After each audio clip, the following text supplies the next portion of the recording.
Saya contohkan apa yang berlaku dalam hadis Imam Muslim kepada Ummu Salamah radhiyallahu anha yang akhirnya menjadi ummahatul mukminin, isteri Rasulullah. Ketika Nabi ziarah suami dia yang mati yang bernama Abu Salamah, Nabi memberi khabar-khabar yang menggembirakan. Nabi takziahkan dia dengan ganjaran pahala, dengan ganjaran kesabaran. Kemudian Nabi mengajak dia suatu doa, wahai Ummu Salamah, bacalah doa ini.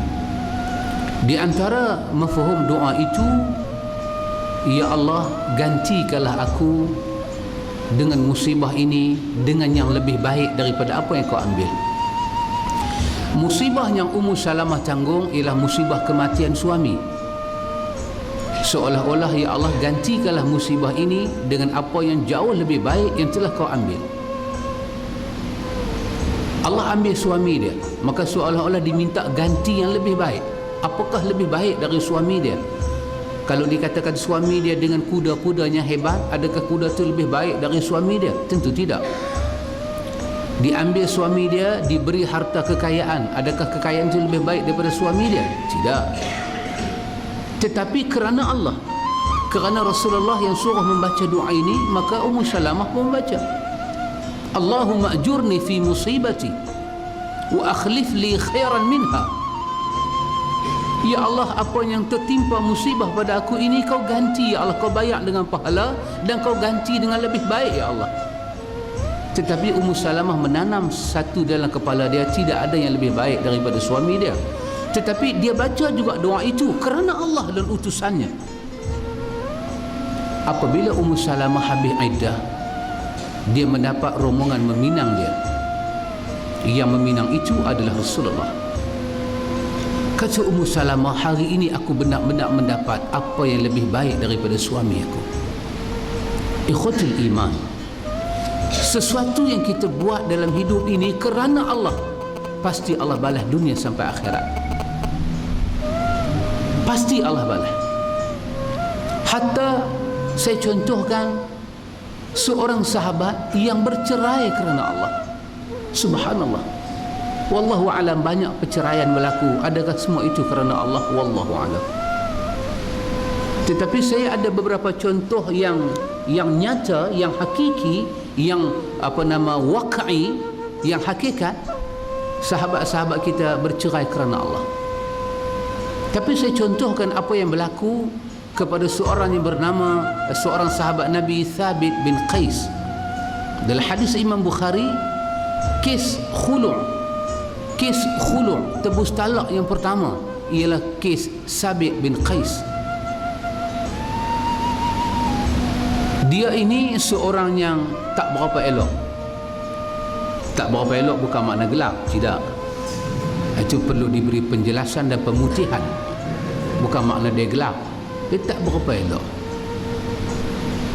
Dia dikahwinkan dengan seorang perempuan. Perkahwinan itu berlaku di atas cadangan Rasulullah. Wanita itu menerima, dia pun menerima. Subhanallah. Hatta jodoh Nabi buat kepada sahabat-sahabat yang dia kasih mereka kerana Allah. Dalam hadis Bukhari di dalam bab khulu' menyebut, isteri Thabit bin Qais datang mengadu kepada Rasulullah. Ya Rasulullah, Thabit ini la aiba fi dinihi wala khuluqihi. Thabit tidak ada keburukan pada dirinya, pada agamanya. Maknanya agamanya tak buruk, akhlaknya juga tidak buruk. Dia satu orang yang baik, ya Rasulullah. Cuma satu masalahku, kejelekan wajahnya membuatkan aku tidak mampu jadi isteri dia. Kalau diikut naluri wanita yang ada dalam jiwa aku, ketika malam pertama dia pegang aku nak ludah ke muka dia dan aku nak kata kau tak layak untuk perkara ini. Aku takut aku kufur Allah, ya Rasulullah. Tolonglah pisah aku dengan dia, ya Rasulullah. Subhanallah. Kerana Allah. Perkahwinan ini terjadi kerana Allah, penceraian ini terjadi kerana Allah. Apabila baginda Rasulullah sallallahu alaihi wasallam bertemu dengan Thabit bin Qais, Thabit bin Qais ini dalam hadis Imam Muslim, Nabi kata huwa min ahli jannah, dia adalah ahli syurga.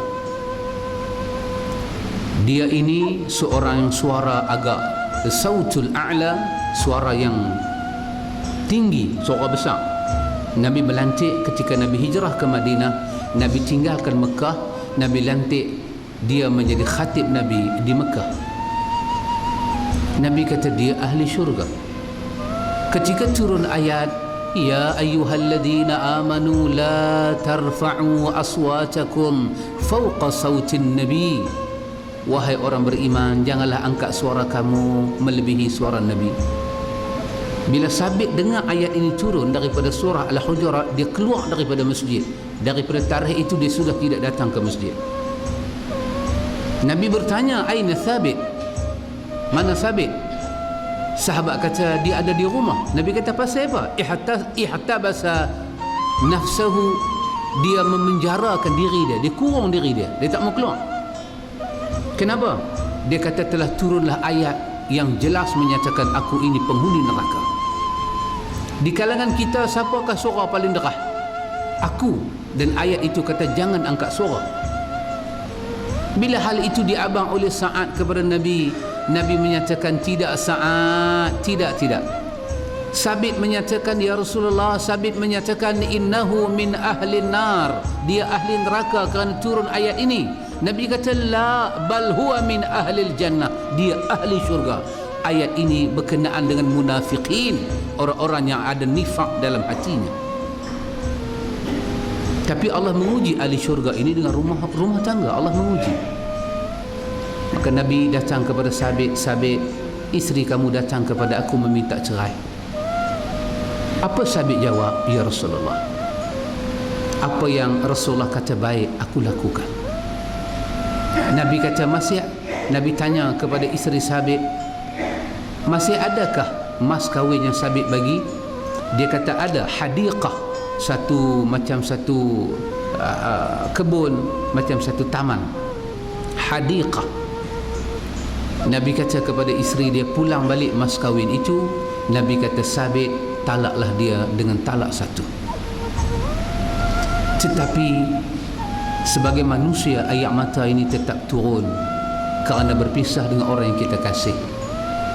Tetapi kalau perpisahan itu kerana Allah, Allah menggantikan pada hari-hari yang datang suatu isteri yang lebih baik daripada yang telah diceraikan itu. Subhanallah.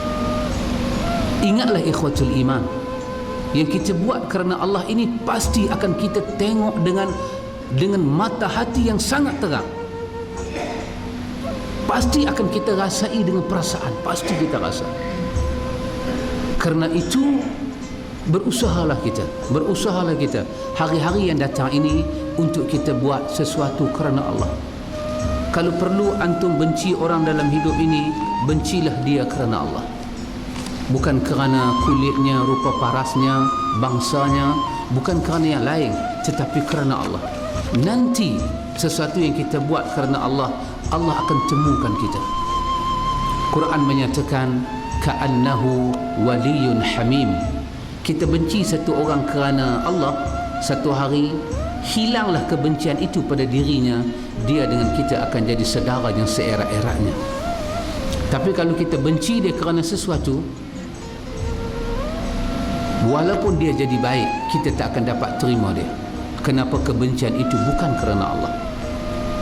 Maka paling penting ikhwatul iman, yang kerana Allah itu akan kita bawa ketika kain kapan, ketika keranda untuk kita dibuat, kita diusung ke tanah pemakaman, itu yang akan bersama dengan jasad.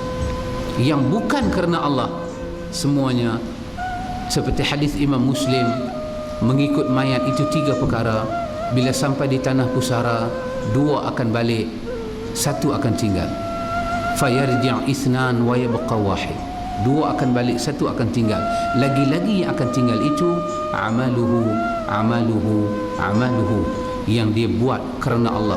Dan Quran mengesahkan wal baqiyatus salihat, yang berbaki itu yang kau buat kerana Allah, itulah yang akan bantu. hatta persaudaraan, hatta perkahwinan. Karena itu seorang suami cintalah isteri kerana Allah. Walaupun hari-hari tua ini wajah berubah, kulit berubah, kesemuanya berubah, yang karena Allah itu tidak akan berubah, bekekal.